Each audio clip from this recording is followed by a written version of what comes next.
오늘 강사를 소개해 드리겠습니다. 오늘 강사는 바로 저입니다. 예, 제가 본부 사역을 시작한 지 벌써 한 10년이 넘어가는 것 같은데요. 사실 이렇게 앞에 서서 본부 사역이나 제 사역에 대해서 이렇게 나눴던 기억이 별로 없는 것 같아요. 그래서 제가 이번에 프랑스에 그 일을 보러 출발하는데 최종 선교사가 저 허락도 없이 넣어놨더라고요. 그래서 제가 기도하면서 무엇을 나눌까 준비하다가 제가 본부장으로서 또 선교를 섬기면서 또 지금 일어나고 있는 그런 일들에 대해서 여러분들 앞에 나눠드리고 같이 기도하면서 조금 더 발전된 선교회, 조금 더 주님 앞에 쓰임받는 선교회 될 수 있도록 함께 기도했으면 좋겠다는 생각이 들어서 좀 나누려고 합니다. 먼저 본문 말씀 한번 보려고 하는데요. 사도행전 13장 1절에서 3절 말씀입니다. 사도행전 13장 1절에서 3절 말씀 제가 읽어드리도록 하겠습니다. 안디옥 교회에 선지자들과 교사들이 있으니 곧 바나바와 니게르라 하는 시몬과 구레네 사람 루기오와 분봉왕 헤롯의 젖동생 마나엔과 및 사울이라. 주를 섬겨 금식할 때에 성령이 이르시되 내가 불러 시키는 일을 위하여 바나바와 사울을 따로 세우라 하시니 이에 금식하며 기도하고 두 사람에게 안수하여 보내니라. 아멘. 이 사도행전의 이 장면은 안디옥 교회의 이야기죠. 안디옥 교회가 바나바 사울을 파송하는 그런 이야기입니다. 안디옥 교회 하면 초대교회 선교 모델로 우리들에게 잘 알려져 있습니다. 그런데 그 안디옥 교회의 선교의 시작이 이렇게 됩니다. 본문이 2절에 성령께서 말하시는 내가 불러 시키는 일로 세우라라고 하시는데 이 성령께서 말씀하시는 내가 불러 시키는 일이 바로 우리가 지금 이야기하는 선교죠. 선교. 사역자를 파송하고 다른 지역에 복음을 전하도록 교회가 힘쓰는 것, 그 선교의 시작을 성령님께서 이 안디옥 교회를 통해 하십니다. 선교의 사명을 위하여 바울과 사울을 따로 세우라라고 성령님께서 직접 지시하시고 거기에 안디옥 교회가 순종하는 모습입니다. 지금 그 상황의 안디옥 교회는 크게 부흥하고 있는 아주 뜨거운 교회였습니다. 안디옥 교회는 어려운 사람들을 구제하고 또 이웃을 돌보고 하는 그런 것들로 인하여서 그리스도인이라는 호칭을 받기도 하고요. 그것은 다시 말해서 우리가 삶으로 사랑을 실천함으로써 저 사람들은 진짜 뭔가 다른 사람들이다. 진짜 예수 믿는 사람들이다. 라는 그런 명예로운 호칭이 되겠죠. 어쩌면 안디옥 교회 그 교인들을 폄하하는 내용일 수도 있지만 사실 그 안에는 저들은 뭔가 다르다라는 그러한 우리에게는 칭찬과 같은 그러한 호칭을 받게 되기도 하죠. 이처럼 안디옥 교회는 날마다 부흥하고 성장하고 어떻게 보면 정말 손이 10개라도 모자랄 정도로 이렇게 잘 사역이 진행되고 있는 그런 교회였습니다. 하나님을 믿지 않는 사람들부터 아낌없는 칭찬을 받을 정도로 그렇게 바쁘게 돌아가는 교회였습니다. 그런데 하나님이 그 안디옥 교회에 뭔가 하나를 더 요구하시죠. 조금 더 멀리, 조금 더 넓게 현재에 머무는 것이 아니라 지금 너희들이 가지고 있는 그 부흥의 기쁨, 그것을 더 확장해서 더 멀리, 더 깊이, 더 많은 이들에게 보여줘야 되지 않겠느냐, 널리 알려야 되지 않겠느냐라고 말씀하시는 것이죠. 그런 것이 바로 전도고 선교인 것이죠. 바로 가까운 이웃에게 하는 전도, 또 다른 문화권에 하는 선교가 되는 것이죠. 이처럼 전도와 선교는 정말 그 영혼 구원을 하는 가장 첫 번째 방법이기도 하고 가장 마지막 방법이기도 합니다. 복음 안으로 들어올 수 있는 사람들을 직접 찾아 나서는 일. 그들이 와서 들어주면 좋겠지만 그러지 못한다면 우리가 직접 그곳이 어디라도 가서 전해야 하는 것, 그것이 바로 선교인 것이죠. 그래서 따로 세우라고 하신 일꾼이 바로 바울과 바나바입니다. 안디옥 교회의 지도자들입니다. 안디옥 교회로서는 어떻게 보면 큰 모험이고 희생입니다. 왜냐하면 지금 너무나도 크게 부흥하고 성장하고 그들은 교회에 매우 중요한 일꾼들이기 때문에 그들이 맡은 역할들을 생각한다 그러면 바울과 바나바를 따로 세워서 선교사로 파송한다? 이것은 어떻게 보면 상상할 수도 없는 일이죠. 절대 우리 그 사국 보면 있잖아요. 아니 되옵니다. 막 그런 거 통촉해 주셔서 그런 절대 불가한 그런 상황인데 어떻게 하죠? 안디옥 교회는 순종합니다. 당시에는 지도자들도 많지 않았어요. 초대교회이기 때문에 뭐 지금처럼 신학교들이 세워진 것들도 아니고 그래서 뭐 교회를 이끌어 나갈 공동체를 이끌어 나갈 지도자가 없음에도 불구하고 그들은 성령의 부르심에 순종합니다. 바울과 바나바를 떠나보내고 교회가 어떻게 될지도 모르는 그런 상황에서도 그래 주님이 하라고 하셨으니까 해야지 라고 순종하는 정말 믿음이 충만한 그리스도인이라고 이름 붙여질 만한 그런 성도들이었습니다. 내가 불러 시키는 일을 위하여 따로 세우라. 아멘. 그랬는데 그 결과가 어떻게 됐죠? 바울과 바나바가 선교사로 파송되어서 안디옥뿐만이 아니라 구브로, 이고니온, 루스드라, 예루살렘 계속해서 말씀이 흥황해 가며 교회들이 세워지고 말씀이 퍼져나가고 안디옥 교회가 받았던 그 부흥의 기쁨들, 그 복음의 기쁨들, 영원한 생명의 기쁨들이 더 많은 지역으로 퍼져나가는 것을 보게 됩니다. 그들의 결단, 그들의 순종을 통하여서 계속되는 복음의 확장을 우리는 보게 됩니다. 지난 3주간 저와 이몽식 목사님은 파리에서 여러 목사님들을 만나고 중요한 행사를 치르고 왔습니다. 프랑스 브로건 선교회 설립, 한국에 본부가 있고 프랑스에 지부를 세우는 일이었어요. 사실은 이 사역들은 저희가 지금 갑자기 시작한 것이 아니라 예전부터 거의 20년 넘게 이 일들을 위해서 기도하면서 계속해서 진행해왔던 일들입니다. 그리고 제가 프랑스에 있었던 2007년도 2008년 초 그때 저희가 한번 브로건 선교를 설립한 적이 있었습니다. 그렇지만 그때는 한국 한인교회들의 어떤 지지와 연합을 얻지 못했고 또 여러 가지 어려움으로 인해서 유명무실한 그러한 시작이 되었었죠. 그리고 저희는 계속해서 기도했고 10여 년의 세월이 지난 3월에 결국 주님이 우리의 뜻을 이루어 주셨습니다. 우리가 10년, 20년 계속 기도해왔던 일들이 이제 하나님의 때가 되어서 프랑스에 있는 한인 교회들과 연합하여서 이 일들을 시작하게 되었습니다. 우리가 모두 잘 알고 있는 것처럼 프랑스 파리, 또 프랑스는 브로건 선교지의 관문이면서 전략적으로 너무나도 중요한 위치에 있습니다. 그래서 브로건 선교에 당연히 교두보가 되어야 하는 곳이고요. 또 한인 디아스포라 교회들과 또 성도님들이 계시고 청년들이 있고 하기 때문에 그곳에서 많은 선교적인 동원이 일어나야 되는 아주 중요한 곳입니다. 벌써 그곳에서 선교사로 부르심을 받고 선교지로 나가게 되면 언어의 장벽이나 문화의 장벽이나 이런 것들을 건너뛰어서 사역에 투입될 수 있을 정도로 아주 유리한 지역이죠. 그래서 당연히 그곳에서 선교의 동원과 파송들이 이루어져야 합니다. 이번 기회에 한인교회 7교회의 담임 목사님들을 포함한 20명 정도의 이사님들이 위촉되어서 프랑스 브로건 선교회를 시작하게 되었고 이사회를 구성하게 되었습니다. 뽕리프교회, 목양교회, 또 파리 3일교회, 파리 장로교회, 순복음교회, 감리교회, 그리고 지방의 몽펠리에 예사랑교회를 비롯한 이런 7개의 한인교회들이 함께 같은 마음으로 이사회를 구성하고 프랑스 브로건 선교를 시작하는 예배를 드렸습니다. 프랑스 브로건 선교회는 어떤 사역을 하게 될 것인가? 먼저 아까도 잠깐 보셨지만 프랑스 브로건 선교회는 우리 브로건 선교회 프랑스 지부로서 동원 사역을 하게 되죠. 막 말씀드렸던 것처럼 한인 우리 성도님들을 통해서 한인 교회들을 통해서 선교지로 보내질 그런 인적 물적 자원들을 동원하는 그런 일에 중요한 장소이기도 하고요.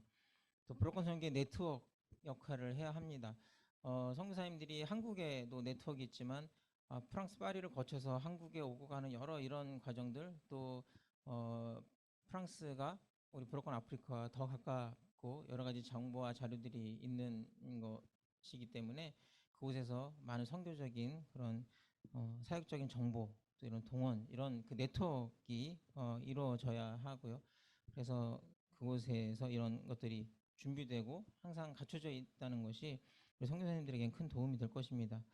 그리고 프랑스 현지의 선교 사역 또 그 현지 교회와 프랑스 현지 교회와 협력하는 그런 일들이 또 그 프랑스 브로큰 선교를 위해서 통해서 이루어져야 하겠고요. 그다음에 브로큰 선교사님들을 케어하고 또 지원하고 협력하는 그런 일들 물론 당연히 우리 소속 선교사님들이 우선 되겠지만 그곳에서 우리와 같이 같은 마음으로 동력하는 타 단체 선교사님들도 우리가 도울 수 있으면 도왔으면 하는 그런 바람입니다. 또 한인 교회들이 단기 선교를 하거나 또 그 프랑스 지방 또는 아프리카 브로컨에 여러 가지 연계된 사역을 할 때 저희가 그것을 잘 연결해주고 또 함께하는 그런 그 플랫폼 역할을 좀 감당하기 원해요. 예전에는 우리가 선교회의 이름으로 어떤 행사들을 하는데 한인 교회들을 동원하는 그런 형태의 일들을 많이 했는데 그렇게 되다 보면 한인 교회들이 그 사역을 돕다가 이제 번아웃 되기도 하고 또 지치고 힘들어하는 경우들이 많이 있습니다. 그런데 저희들이 이제 하고자 하는 일들은 한인 교회들과 또 선교사님들의 필요를 잘 매칭시켜주는 그런 그 에이전시 같은 그런 플랫폼 역할을 하고 싶어요. 우리들이 단기 선교를 하다 보면 이런 일들이 있어요. 그냥 교회에서 열심히 준비해서 선교지에 갔는데 선교지에는 막상 딱히 필요하지 않은 사역일 경우가 있어요. 하긴 준비해 왔으니까 하긴 해야 되는데 우리 선교지랑 잘 안 맞는 경우도 있고 또 어떤 때는 선교사님들이 이런 사역을 여기 와서 좀 했으면 좋겠는데 교회에서 이렇게 준비가 안 될 때가 있어요. 그러면 또 아쉬운 그런 단기 선교가 되겠죠.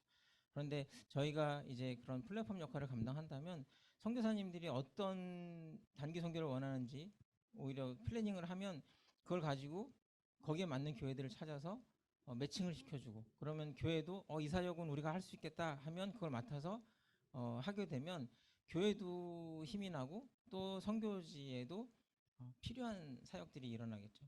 그러다 보면 선교지에도 부흥이 오고 또 교회에도 힘을 얻는 그런 서로 윈윈하는 결과가 오지 않을까. 그래서 그런 것들을 직접 조율하기 힘드니까 우리 브로큰 선교회가 그곳에 자리 잡고 그런 것들을 조율하고 또 필요한 훈련들을 하고 또 필요한 자료들을 제공하고 이렇게 해서 교회가 잘 할 수 있도록 또 선교지가 만족할 수 있도록 하는 그런 플랫폼 역할을 감당하기를 원합니다. 그러려면 많은 동역자들도 필요하겠고 또 지혜가 필요하겠죠. 여러분들의 지혜와 기도를 모아주시기를 부탁드립니다.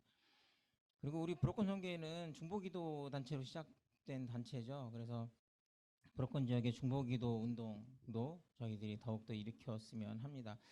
그곳에서 모여서 기도할 수 있으면 기도하고요. 아니면 이런 우리가 지금 하고 있는 정기기도 모임 같은 것이 좀 더 글로벌화돼서 우리 여기 온라인에 지금 우리 선교사님들도 들어와 계시고 또 멀리 다른 지역에서도 들어와 계시지만 프랑스에 있는 더 많은 한인 성도들이나 이런 분들이 함께 온오프라인으로 참여해서 같이 기도할 수 있는 그런 시간도 한번 기대해 봅니다.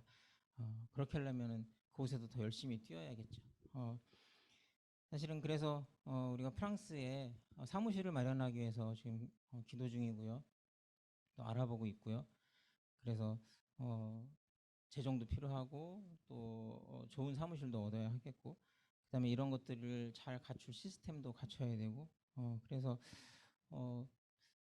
당분간은 저와 이몽식 목사님이 이 일을 본부와 또 그 프랑스 지부의 이런 일들을 당분간은 계속 같이 해 나가야 될 것 같습니다.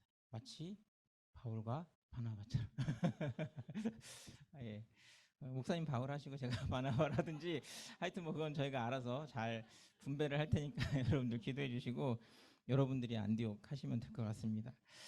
그래서 아무튼 계속해서 이 일들을 진행해 나갈 때 프랑스 브로컨 선교에 우리가 가지 않아도 될 정도로 좋은 사역자들이 세워지게 여러분들이 기도해 주시고 그렇게 될 때까지 저희들이 그 일을 감당해야 할 터인데 좀 여러분들이 기도로 같이 동력해 주시면 감사하겠습니다.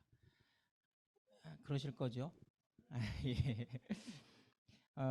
그래서 지금 또 저희들이 올 7월에 본부에서 프랑스 브로커 선거에 같이 준비하는 사역들이 중요한 게 한 두 가지 있어요. 그래서 여러분들에게 잠시 또 소개해드리도록 하겠습니다. 먼저 파리 뱀스쿨 한번 보겠습니다.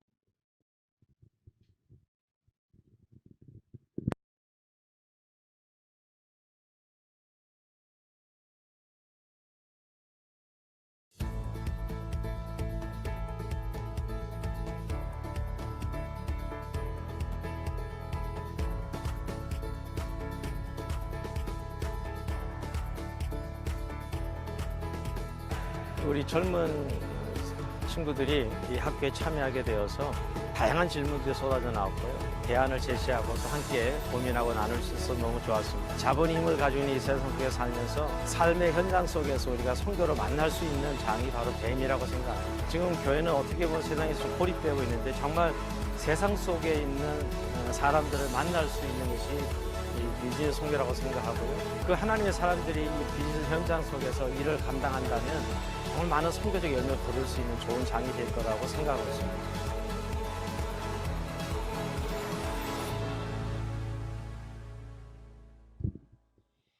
예, 이 영상은 PBS 파리 뱀스쿨 어감이 좀 좋지는 않은데 뱀 네, 영어로 이렇게 좀 한 밤도 될 수 있고요. BAM이라고도 하는데 비즈니스 애즈 미션이라고 하죠. 마지막에 그 자막에 보셨지만 비즈니스로 선교하는 시대. 그동안 이 비즈니스가 선교에 있어서 차지하는 역할들이나 그 역할론에 대해서 좀 많은 그런 변화들이 있었어요. 그래서 예전 초창기에는 저도 뭐 들은 얘기니까 잘은 모르지만 뱀이 아니라 비즈니스 포 미션이었어요. 비즈니스 포 미션. 그래서 그 선교를 하기 위해서 열심히 사업을 하는 거죠. 열심히 사업을 해서 거기서 이익을 창출해서 선교사를 도와주는 것, 선교를 돕는 것이 첫 단계였던 것 같아요. 비즈니스 포 미션. 근데 아쉽죠. 난 열심히 사업하고 비즈니스 선교를 돕긴 하는데 내가 하는 건 아니에요. 그죠? 근데 기쁨은 있지만 내가 직접 하는 거하고는 좀 다를 수 있죠. 선교사님들을 도와서 뭔가 그러니까 역할 분담이 확 된 것이죠. 그러다가 나도 기쁘면 안 될까? 그런 생각에 이제 비즈니스 위드 미션 된 것. 그러니까 비즈니스도 하고 선교도 하는 거예요. 비즈니스는 비즈니스대로 열심히 하고 선교는 선교대로 열심히 하고 그러다 보니까 또 부작용이 뭐냐면 둘 다 망하는 수가 있어요. 비즈니스도 안 되고 선교도 안 되고.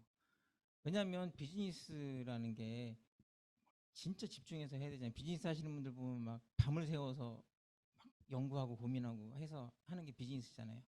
근데 비즈니스도 하고 선교는 또 그냥 합니까? 선교도 또 밤새 무릎 꿇고 기도하면서 이렇게 우리가 해야 되는 거잖아요.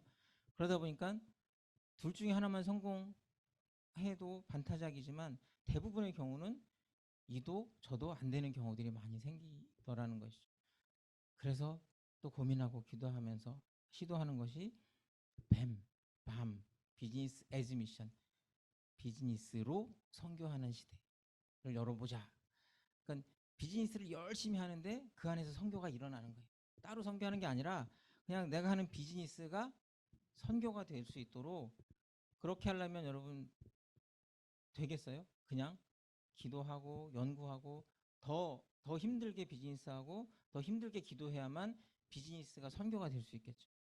그래서 비즈니스 애즈 미션이라는 것은 그 다음 3세대, 4세대 되는 비즈니스 선교의 방법으로 비즈니스가 선교가 되게 하자. 주로 이런 일들이 북아프리카에서 많이 일어나는데 그런 데는 체류증 문제도 해결해야 되고 어떤 그 신분 문제를 해결해야 되기 때문에 비즈니스를 하는데 무슬림 지역이다 보니까 복음 전하기가 쉽지 않아요. 그런데 내가 비즈니스를 하면서 갑을 관계가 되거나 또 주인과 손님의 관계가 되면 마음이 열리고, 또 갑을 관계가 되면 어느 정도 그런 그 유리한 위치에서 기회를 얻어서 이렇게 간접적으로 복음을 전하다가 그것이 직접적으로 또 전해지기도 해요. 왜냐하면 그런 것들이 고발당하거나 하면 자기가 직장을 잃는 일이기 때문에 일단은 들어요. 그리고 참고. 그래서 비즈니스를 잘 해야만 그게 가능하지, 비즈니스를 엉망으로 하면 바로 신고당하죠. 그러니까 비즈니스를 잘 하면 그런 관계를 통해서 그들에게 복음을, 또 크리스찬의 사는 방법을, 하나님을 믿는 사람은 저렇게 사는 거구나 하는 것을 삶으로 보여주면서 그들의 마음을 열고 복음을 넣을 수 있는 그런 계기들을 만들어 나가는 것이죠. 그래서 지금은 북아프리카 또 불어권 지역이 그런 또 한류의 그런 그 좋은 영향도 있고, 그래서 정말 좋은 선교의 도구로 사용될 가능성이 있고 또 사용되고 있는 중입니다. 그래서 우리가 큰 비용을 들여서 해마다 저렇게 파리에 모여서 미국에서도 교수님들이 오시고 해서 그 좋은 강사진들을 모셔서 일주일 동안, 짧은 기간이지만 선교로 비즈니스를 하고자 고민하는 젊은이들이나 또 선교사님들이나 이런 분들에게 비즈니스 선교 그 세미나 학교를 하는 것이죠. 그래서 많은 열매들이 이미 있고요. 또 아까 보셨던 것처럼 그렇게 청년들 또 그런 분들이 오셔서 열심히 정말 뜨거운 그런 그 배움의 현장을 만들어가고 있거든요. 그래서 보람도 있고요. 그래서 이 일도 저희가 감당하고, 또 그게 본부장인 또 제 일이기도 합니다. 그래서 여러분들에게 기도 제목으로 드리고요. 또 한 가지는 저희 선교회가 이제 30주년이 되었습니다. 지난해가 30주년이었는데 코로나로 인해서 저희들이 행사를 제대로 하지 못해서 올해에 30주년 기념해서 파리에서 우리 소속 선교사님들과 그 가족들을 모시고 수련회 리트릿을 하려고 합니다. 그래서 7월 첫째 주에 예정이 되어 있는데요. 그 사정이 있는 분들 빼고는 많은 대부분의 선교사님들이 참석을 하십니다. 그래서 저희가 대규모로 그곳에 모여서 쉬기도 하고 같이 기도도 하고, 또 앞으로 어떻게 같이 선교를 할 것인지 또 나누기도 하고, 이런 시간을 가지려고 하는데요. 여러분들의 기도와 후원, 또 여러분들도 동참하실 수 있으면 같이 하셔도 좋고요. 그래서 우리가 함께 불어권 선교를, 또 다음 세대의 불어권 선교를 만들어 나간 일을 좀 의논해 나가는, 지혜를 모으는 그런 기회의 장이 되었으면 하는 생각이 있습니다. 오늘 이렇게 몇 가지 지금 이루어지고 있는 사역들에 대해서 여러분들에게 나누는데요. 여러분들의 기도와 관심이 필요합니다. 우리 본부는 선교지도 아닌 것이 선교지인 것이 참 애매한 포지션이에요. 여러분들이 잘 알고 계신 것처럼 우리들은 선교사처럼 일합니다. 그리고 보면 선교의 현장 한가운데 있습니다. 그러나 또 선교지로 인정받지 못하는 그런 것도 없지 않아 있어요. 그래서 여러분들이 우리 한국 불어권 선교의 본부와 본부 사역자들을 생각하실 때 선교사님들 못지않게 고생하고 애쓰는 우리 본부 사역자들을 위해서 여러분들이 좀 특별히 더 기도해 주시길 바라고, 우리 본부에는 대표 목사님 이몽식 목사님과 또 저와 최혜정 선교사와 또 고승규 목사님과 또 새롭게 온 하이텐션의 우리 귀여운 정세례 간사님이 또 있습니다. 그래서 여러분들이 항상 잊지 않고 기도하실 때마다 기억하고 기도해 주셨으면 좋겠습니다. 예, 여기까지 마치겠습니다. 감사합니다.